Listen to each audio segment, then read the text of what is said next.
حضرت حسن بصری رضی اللہ تعالیٰ عنہ فرماتے ہیں اپنی توبہ کا واقعہ، فرماتے ہیں کہ میں امیر کبیر شخص تھا اور بصرہ کے بازاروں کے اندر دکھی پریشان لوگوں کی مدد کے لیے بھی نکلتا تھا۔ ایک دن میں بازار میں جا رہا تھا کہ ایک خاتون مجھ کو نظر آئی، اتنی خوبصورت جیسے چاند کا ٹکڑا ہو۔ میں نے مسلسل اس کی طرف دیکھنا شروع کر دیا۔ اس نے کہا اما تستحی، تجھے حیا نہیں آتی؟ مجھے دیکھے جا رہے ہیں؟ کہتے ہیں میں نے کہا ممن، کس سے حیا کر؟ تو اس عورت نے کہا فمن یعلم خائنۃ الاعین وما تخفی الصدور، اس سے حیا کرو جو دلوں کے بھید جانتا ہے، جو آنکھوں کی خیانت کو جانتا ہے، اس سے حیا کرو۔ کہتے ہیں یہ بات تو بہت بڑی تھی، لیکن اس کا حسن ایسا تھا کہ مجھے اس کے باوجود اس کی طرف رغبت رہی اور میں مسلسل اس کو دیکھتا رہا۔ اس نے پھر مجھے کہا کہ کیا معاملہ ہے کہ تم میری طرف دیکھنا چھوڑتے نہیں ہو، کون سی چیز پسند آئی؟ تو کہتے ہیں میں نے اس کو کہا کہ تیری جھیل سی آنکھوں میں ڈوبنا چاہتا ہوں اور یہ میرے لیے ایک باعث کشش ہے۔ اس نے کہا تم رکو، شاید تمہارا مطلوب پورا ہو جائے۔ میں وہاں رکا اور وہ اپنے گھر چلی گئی۔ تھوڑی دیر کے بعد اس کی خادمہ تشت کے اوپر کپڑا ڈالا ہوا ہے اور میرے طرف بڑھایا۔ کہتے ہیں میں نے جب کپڑا اٹھایا تو اس کے اندر اس کی 2 آنکھیں تھی اور اس کے اوپر لکھا ہوا تھا کاغذ کے ٹکڑے پہ لا اريد عینا یفتتن بسببها احدا، میں ان آنکھوں کو رکھنا ہی نہیں چاہتی جس کی سبب سے ایک مومن فتنے میں پڑ جائے۔ کہتے ہیں کہ میں نے اپنی داڑھی کو پکڑا اور زاروں کے تار رونے لگا۔ میں نے کہا اے حسن بصری کو اس عورت سے بھی گیا گزرا، اتنا خوف اس کے سینے کے اندر؟ کہتے ہیں میں داڑھی کو پکڑ کے زاروں کے تار رویا اور گھر چلا گیا۔ ساری رات میں نے توبہ میں گزارا۔ جب صبح کا سپیدہ طلوع ہوا میرے دل میں خیال آیا جس نے اپنی آنکھیں وار دی اس سے بھی تو معذرت کر رہا ہوں، اللہ سے تو معافی ملی۔ کہتے ہیں کہ میں صبح اٹھا اور جب اس عورت کے گھر کے دروازے کے قریب پہنچا تو اس کا جنازہ نکل رہا۔ میں پھر بڑا پریشان ہوا، واپس آیا، سارا دن مشکل میں گزارا۔ رات جب میں سویا تو وہ عورت مجھے خواب میں ملی۔ میں نے کہا کہ مجھے کوئی وصیت کرو، تو اس نے کہا اذا خلوتا فاذکر اللہ، میں تجھے وصیت یہ کرتی ہوں جب تم تنہائی میں ہوا کرو تو اللہ کو یاد کیا کرو۔ وَإِذَا أَصْبَحْتَ وَأَمْسَيْتَ فَاسْتَغْفِرِ اللَّهَ وَتُبْ إِلَيْهِ، اور جب تم صبح کرو یا شام کرو تم استغفار پڑھا کرو اور اللہ سے توبہ کیا کرو۔ حضرت حسن بصری فرماتے ہیں کہ اس عورت کا یہ عمل مجھے توبہ کے راستے پہ ڈال لیا، پھر وہ حسن بصری زمانے کے امام اور مقتدا بنے۔ تو انسان جب عبرت حاصل کرنے پہ آتا ہے تو ایسے اسباب اس کے لیے مہیا ہو جاتے ہیں، توبہ کرنے میں دیر نہیں کرنی چاہیے۔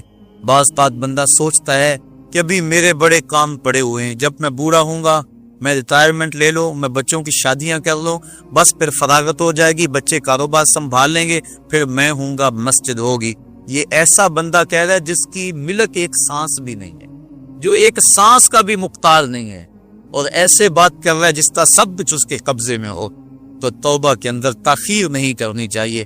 بنی اسرائیل کے اس شخص کا واقعہ آپ کو پہلے بھی شاید میں نے کسی مجلس کے اندر عرض کیا تھا کہ جس کو طول عمل نے برباد کر دیا، اس کی نیکیوں کی وجہ سے اس کو خبر پہنچی کہ اس کی عمر 1000 سال ہے، تو اس نے کہا جب میری عمر اتنی لمبی ہے تو پھر میں عبادت کی بھٹی کے اندر کیوں جلتا رہوں؟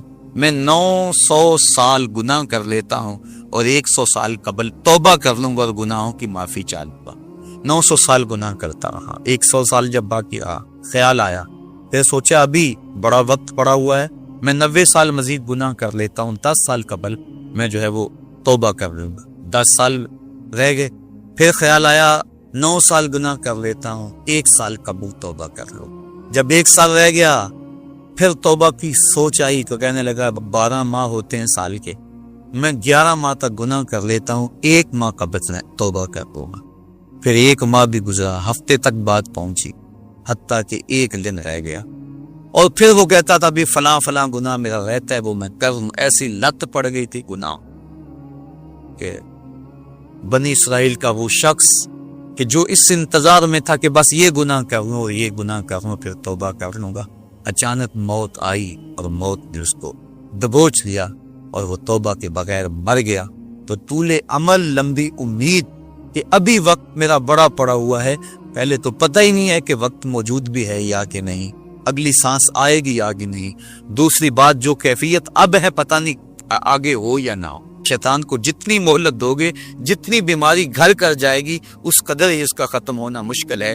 اس لیے جب گناہ کرے تو فوراً توبہ کر لے، گناہ مٹ جاتا ہے۔ اور اگر انسان کہتا ہے کہ نہیں یہ کر لوں پھر توبہ کروں گا، تو توبہ کو مؤخر کرنا انسان کو گناہ پر دلیر بنا دیتا ہے۔ اور ایک حدیث میں آتا ہے جب انسان گناہ کرتا ہے تو اس کے دل پر ایک سیاہ نقطہ پڑتا ہے، اگر وہ توبہ کر لے تو وہ مٹ جاتا ہے، دل شفاف ہو جاتا ہے۔ لیکن اگر وہ توبہ نہ کرے پھر دوبارہ گناہ کرے تو دل پر ایک اور سیاہ نقطہ پڑ جاتا ہے، پھر وہ گناہ کرتا رہتا ہے اور دل کے اوپر سیاہی پھیلتی رہتی ہے، حتیٰ کہ ایک دن آتا ہے کہ پورا دل اس سیاہی کی لپیٹ میں آ جاتا ہے۔ اور جب پورا دل سیاہ ہو جائے پھر گناہ کر کے بھی اس کو ندامت اور شرمندگی نہیں ہوتی۔ مومن تو جب گناہ کر بیٹھتا ہے تو محسوس کرتا ہے جس طرح پہاڑ کے نیچے آ گئے، ابھی گر جائے گا اور مجھے کچل دے گا۔ اور منافق یہ سمجھتا ہے گناہ کرنے کے بعد کہ بدن پہ مکھی بیٹھی تھی، ہلکے سے اشارے سے میں نے اس کو اڑا دیا، وہ مکھی کے بیٹھنے جیسی کیفیت کا احساس کرتا ہے منافق۔ تو جب دل سیاہ ہو جائے تو بندہ گناہ پہ گناہ کرتا ہے، زندگی گناہوں سے وچھڑی ہوئی گزرتی ہے، لیکن توفیق توبہ نہیں ملتی۔ صاحبو، زندگی بیت رہی ہے، ایک ایک لمحہ کٹ رہا ہے، ہم لمحہ لمحہ موت کے قریب ہو رہے ہیں، ہم سمجھتے ہیں ہم بڑے ہو رہے ہیں لیکن نہیں، ہم چھوٹے ہو رہے ہیں۔ جب گنتی الٹی شروع ہو جائے کام جلدی زیرو تک پہنچ جاتا ہے، سانسوں کی الٹی گنتی شروع ہے اور ہم لمحہ لمحہ قریب ہو رہے ہیں۔ رمضان کا موسم ہے، جمعہ المبارک کا یوم سعید ہے، سہانی گھڑیاں ہیں، امٹتی ہوئی رحمتوں کی برسات ہے۔ فرمایا حدیث میں کہ ایک ساتھ جمعہ المبارک میں ایسی ہوتی ہے جس میں جو دعا مانگو اللہ اسے قبول فرما لیتا ہے۔ اور حضرت عبداللہ ابن مسعود رضی اللہ تعالی عنہ فرماتے ہیں کہ جس نے وضو کیا اور اچھا وضو کیا اور اس کے بعد 2 رکعت نوافل ادا کیے اور اس کے بعد دعا استغفر اللہ العظیم الذی لا الہ الا هو الحی القیوم واتوب الیہ، کہتے جس نے اس دعا کو پھر پڑھ لیا، اگر اس کے گناہ ہیں وہ سمندر کی جھاگ کے برابر بھی ہو، اللہ سارے معاف کا مالک تو گناہوں کو معاف کرنے والا ہے۔ ہم ہی جہنم میں چھلانگے لگا رہے ہیں لیکن وہ تو کہتا ہے آج میری رحمت کے دروازے کھلے ہوئے ہیں، اسیاں سے کبھی ہم نے کنارہ نہ کیا، تو نے بھی مگر دل آزردہ ہمارا نہ کیا، ہم نے تو جہنم کی بہت تدبیر کی، تیری رحمت نے بے کر گوارا نہ کیا۔ اس کی رحمتیں بدے کو آوازیں دے رہی ہے، یا ایھا الانسان ما غرک بربک الکریم، اے انسان تجھے کریم رب کے دروازے سے کس نے ہٹا لیا؟ الذی خلقک فسواک فعدلک فی ای صورت ما شاء رکبک، جس نے تجھے پیدا کیا، جس نے تجھے تخلیق کیا، تجھے حسن اور جوانی دی، تیرے اعضاء کو توازن اور اعتدال دیا۔